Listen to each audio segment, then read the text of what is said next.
Hello friends, আজ আমি তোমাদের কাছে নিয়ে এসেছি একদম নিরামিষ ভোগের মতো খেতে বাঁধাকপির পোলাও। এখানে বাঁধাকপি নিয়ে নিয়েছি, ভালো করে ধুয়ে সেদ্ধ বসিয়ে দিয়েছি। একটু লবণ দিয়ে দিলাম সামান্য, দিয়ে জলের মধ্যে ভালো করে মিশিয়ে নিচ্ছি।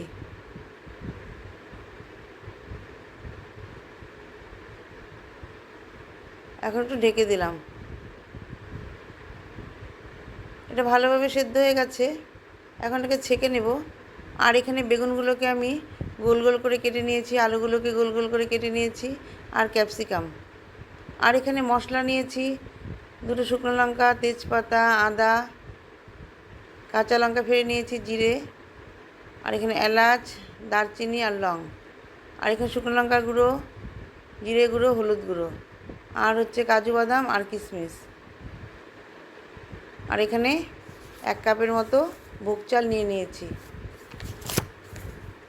কড়াই বসিয়ে দিয়েছি, এখন এর মধ্যে রিফাইন অয়েল দিয়ে দিলাম সবজির আন্দাজ মতো। এখন এর মধ্যে বেগুনগুলোকে আমি লবণ হলুদ দিয়ে মাখিয়ে নিয়ে এখন এগুলোকে ভাজা করতে বসিয়েছি।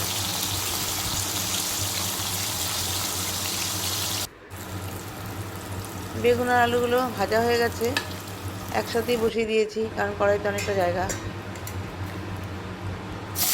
এখন এর মধ্যে আমি ওই তেলের মধ্যে ক্যাপসিকামগুলো ভেজে নিচ্ছি।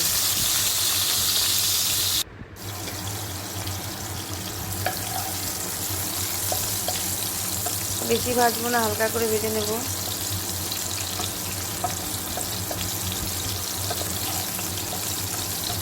এই বাঁধাকপির পোলাওটা আমার পাশের বাড়ি এক পিসি, সে ছোটোবেলা যখন আমরা ছিলাম তখন বানাতো। খুব টেস্টি হয় খেতে এটা। আমারও মনে নেই সেটা আমি ছোটোবেলায় খেয়েছিলাম, তো আমি একজনের কাছে শুনে বাবার বাড়িতে শুনে তারপর বানাচ্ছি আমার বোনের কাছে। এখন এর মধ্যে দুটো শুকনো লঙ্কা আর তেজপাতা ফোড়ন দিয়ে দিলাম, দিয়ে এর মধ্যে আমি গরম মশলাগুলো ফোড়ন দিয়ে দিলাম, আর আদা বাটা, এগুলোকে একটু ভাজা ভাজা করে নিয়ে এখন এর মধ্যে 1 চামচ জিরে দিয়ে দিলাম।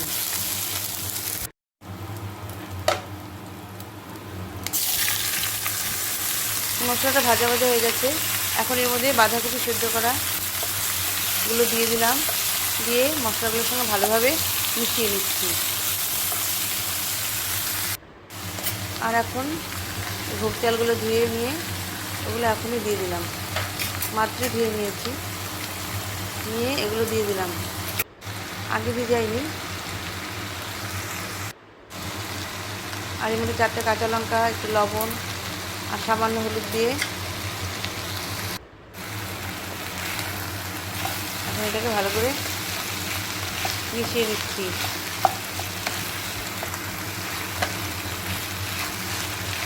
লবণ আর হলুদটা মেশানো হয়ে গেছে, এখন এর মধ্যে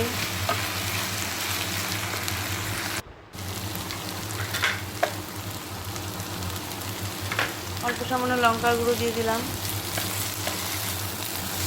দিয়ে কিনে নিলাম।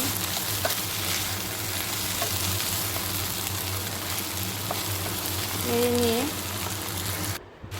এখন এর মধ্যে একটু জিরের গুঁড়ো দিয়ে দিলাম, দিয়ে ভালোভাবে সবজিগুলোর সঙ্গে মিশিয়ে নিচ্ছি।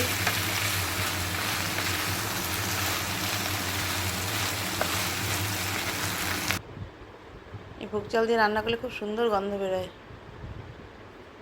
আর এর মধ্যে সামান্য চিনি দিয়ে দিলাম, কারণ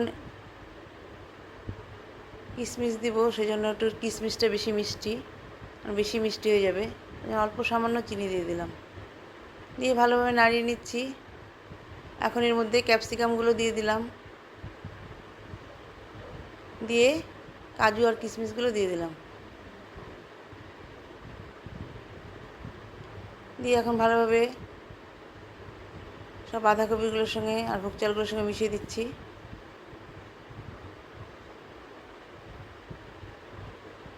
এখন আমার রান্নাটা প্রায় কমপ্লিটই হয়ে গেল। এভাবে আপনারা একটু বানিয়ে খাবেন, দেখবেন ভীষণ ভালো লাগে। এখন আমি একটু ঢেকে দিচ্ছি চালটা একটু সেদ্ধ হবার জন্য।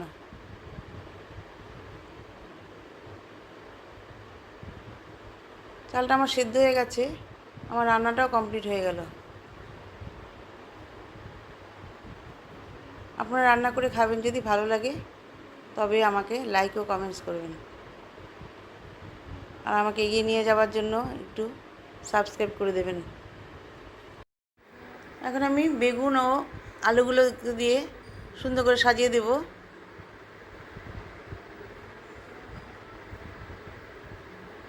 আমি সাজিয়ে দিলাম, আমার রান্নাটা কমপ্লিট হয়ে গেল। যারা যারা খাবে তারা তারা সাইড থেকে নিয়ে নিয়ে খাবে। এভাবে অবশ্যই খেয়ে দেখবেন আপনারা।